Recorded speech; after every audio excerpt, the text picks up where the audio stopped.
Welcome to another interview in our FM Expert series. Today we've got Derrick Tate with us. Hi Derrick, good to see you. Hi Beth. Thanks for joining us.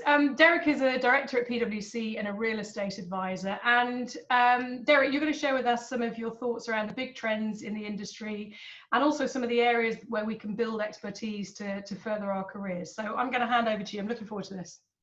Yeah, sure. Thanks, Beth. I mean, I think I want to talk about four areas really that are sort of trends. And if I was earlier in my career, there are areas I would focus on and build expertise that I think will be in real demand in the future. And I think that the first point I'll make, and it is a slightly controversial one, but you know, we talk a lot about FM, facilities, workplace, real estate. I think the direction of travel is very much towards workplace and real estate. Yeah. I mean, if you look at it within a big picture, that this isn't about cleaning and light bulbs and stuff like that. It's about people in buildings. It's about productivity of people, wellness of building. It's about helping a business being able to operate in their strategy and grow. It's about the asset itself. You know, investors have invested in assets. You know, most buildings are assets. Tenants pay rent on them, and they want to protect the value of their asset.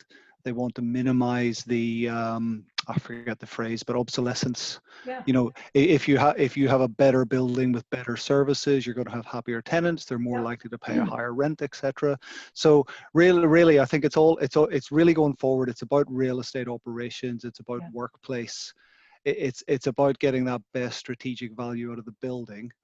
Or the land, etc. And those are the conversations that really get senior attention, not talking about facilities management. Yeah, I don't think that's controversial. I think it's timely, to be honest. But it's a mind shift, isn't it? That it is, and I think we need to shift a mind for that. You know, I mean, the tools we use to do these things may well be maintenance and security and catering and cleaning and all, but we have to think of the real estate holistically and what its purpose is. I mean, what is the purpose of the workplace or the building, and how can we help the senior management to develop and fulfill that purpose? Yeah, and it's raising the profile, isn't it, fundamentally, which is what we've all needed to do for a long time. So absolutely. So to summarize on that point, really, I think stop looking at the technical detail and look more at the bigger picture and where we sit within the wider industry and business. Yeah, perfect. Okay. I like that one. Thank you. I mean, the second area I'd look at, and it's a particular area close to my heart, really, with the nature of what I do, is really look at the commercials. I mean, you know, the industry, facilities management companies, other real estate services companies, you know, actual real estate itself, it's a huge value in the economy. I mean, this is big business. I won't quote any figures, but there's lots of figures bandied about the size of the FM industry and the real estate industry. But big numbers, some really big contracts out there. You know, there's a number of contracts in the UK that are close to £100 million, for example. You know, these are big, complex contracts. And, you know, in this world today, we say the money is important, cost is important, the commercials are important, but it's not all about the pound signs. Obviously, that is a key part of it, but you also need to understand limits of liability, indexation, risk, insurance requirements. You know, termination costs, all sorts of really detailed commercial terms you need to be on top of and understand.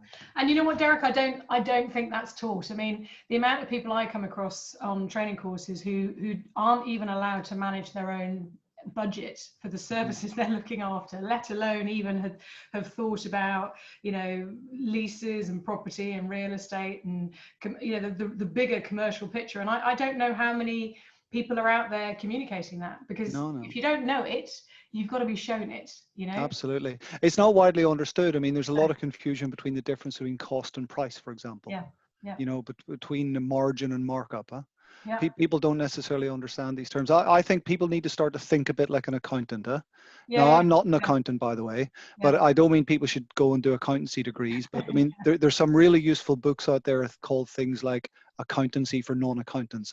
Or for dummies. I mean, we studied a module on it when I did my master's degree in facilities management many years ago now, and I found it really invaluable. You need to be able to learn to read a balance sheet.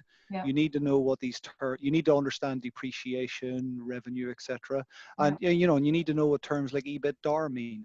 and understand what they mean for the companies and the suppliers. I don't think I know what that means. What does that mean? You're putting me on the spot now. Earnings before interest, tax, amortization, and real estate, I think it is. Yeah, you lost me on the first one. Yeah. It's basically a sort of better measure of earnings and profit than just revenue or margin.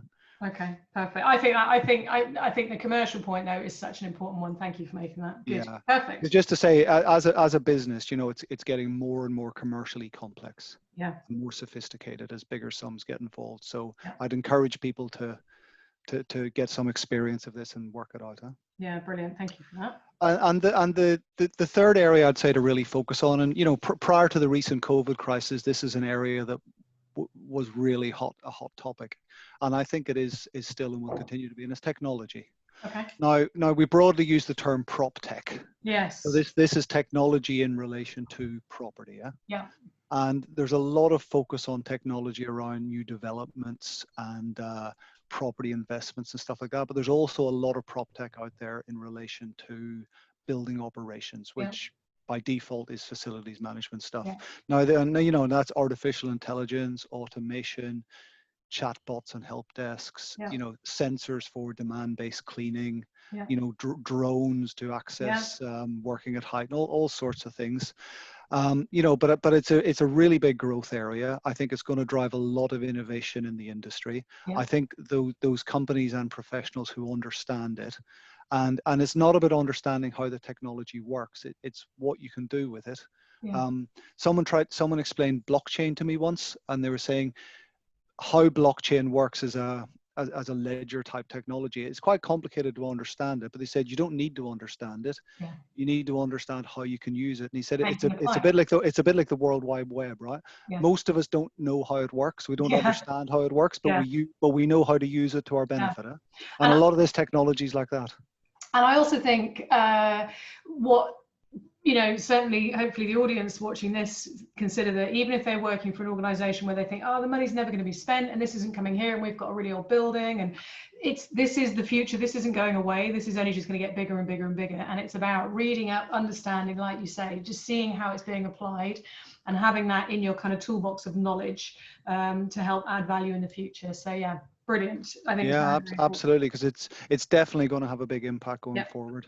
And the other area that was a real sort of hot topic post-COVID crisis that isn't going away anywhere and will come back, possibly even highlighted now, is stuff around sort of environmental sustainability, whatever you want to call it.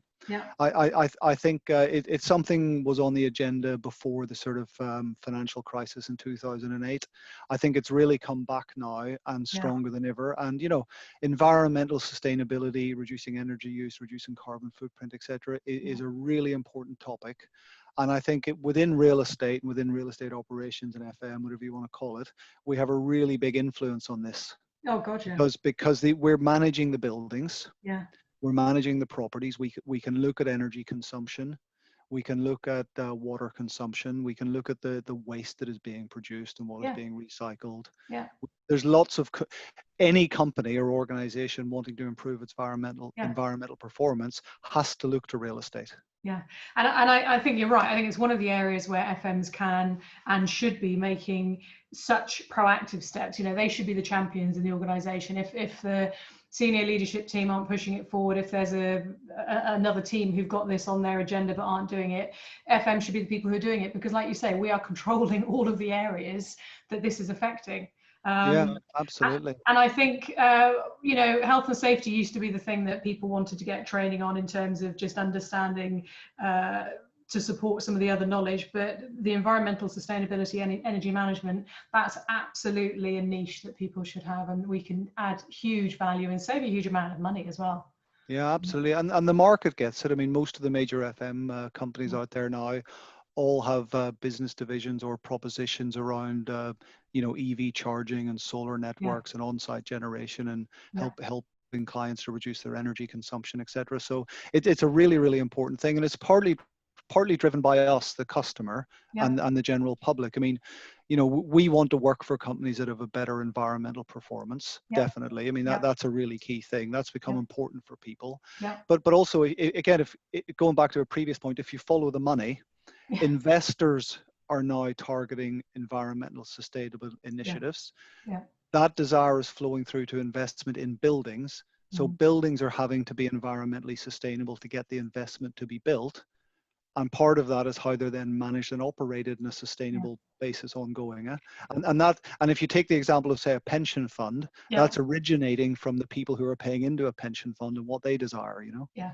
And also, you know, we are potentially going to have a lot of buildings out there that are struggling to get people in them with what's going on with COVID and less people going into the workplace. And I think there is therefore the drive to make sure the building you have is as attractive as possible, you know? Yeah, absolutely. And that makes a big difference. Derrick, I'm again conscious of time, but you've done that so succinctly. We're about 10 minutes and that was amazing. That was really, really helpful, really useful. Good. So I'm going to say a huge thank you. Thank you very much. Thanks for your time. Great. Thank you, Beth.